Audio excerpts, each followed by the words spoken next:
بسم اللہ الرحمن الرحیم۔ آئیے آج توحید کی بات کرتے ہیں۔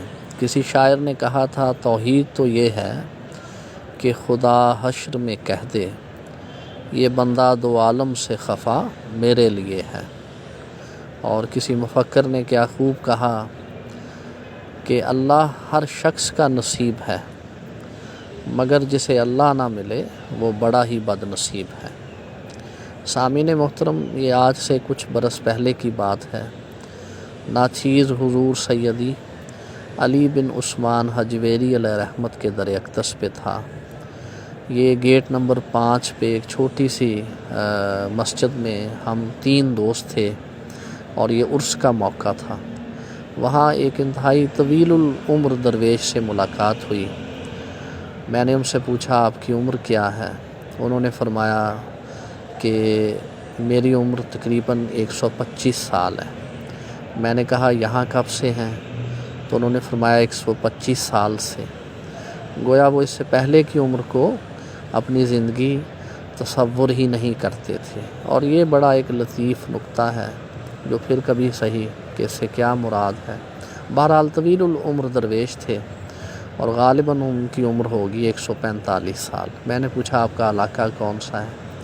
کہنے لگے میرا علاقہ پشاور ہے۔ ان کی آنکھیں بڑی پرکشش تھیں، وہ عصا کے سہارے چلتے تھے، آواز انتہائی نحیف اور لاغر، اور ایسے ہی لگتا تھا جیسے کسی لکڑی پہ کپڑے پہنائے گئے ہوں، لیکن چہرہ بہت پرکشش اور آنکھیں بہت ہی زیادہ پر نور تھیں۔ تو میں نے ان سے عرض کی کہ ہمیں کوئی نصیحت فرمائیں۔ اب یہ اس مبارک کا موقع ہے اور بات ہو رہی ہے در داتا کی۔ تو ان بزرگوں نے ارشاد فرمایا کہ دینے والا خدا ہے، اللہ اللہ کرو اور نماز پڑھو، تمہیں اللہ مل جائے گا۔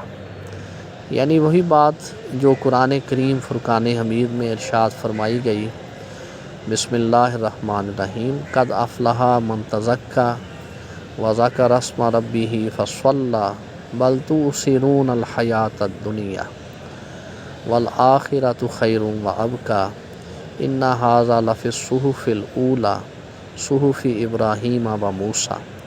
یعنی جتنی بھی الہامی تعلیمات ہیں یہ ان سب کا نچوڑ ہے کہ ہر انسان کو اللہ اللہ کرنی چاہیے اور نماز پڑھنی چاہیے، تو یقیناً ہر انسان اپنے رب کو پا سکتا ہے۔ اور یاد رکھ لیں توحید سے بڑی کوئی نیکی نہیں۔ پیغمبر اسلام نے بنی اسرائیل کے ایک شخص کا ذکر اپنے اصحاب سے کیا جس کے پاس توحید کے سوا کوئی نیکی نہ تھی، اور وہ ہر طرح کی برائیوں میں مبتلا رہتا تھا۔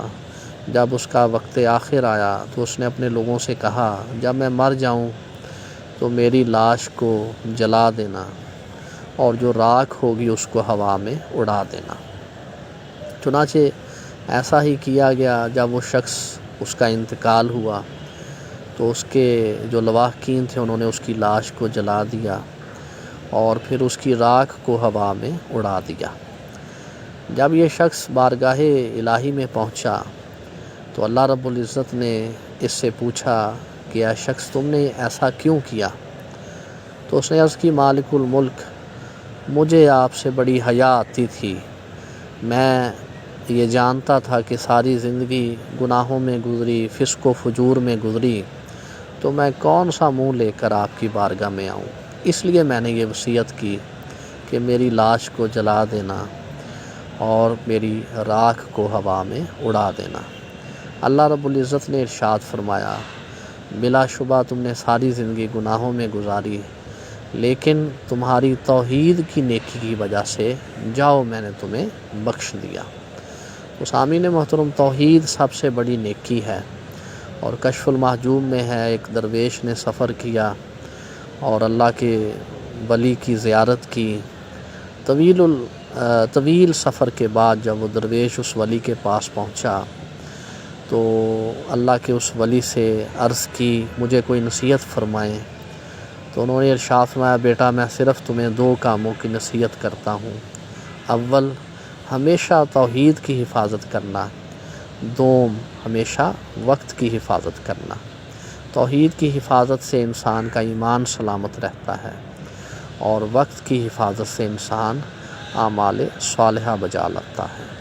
ہمیں اللہ تعالیٰ دونوں کاموں کی توفیق نصیب فرمائے۔ والسلام۔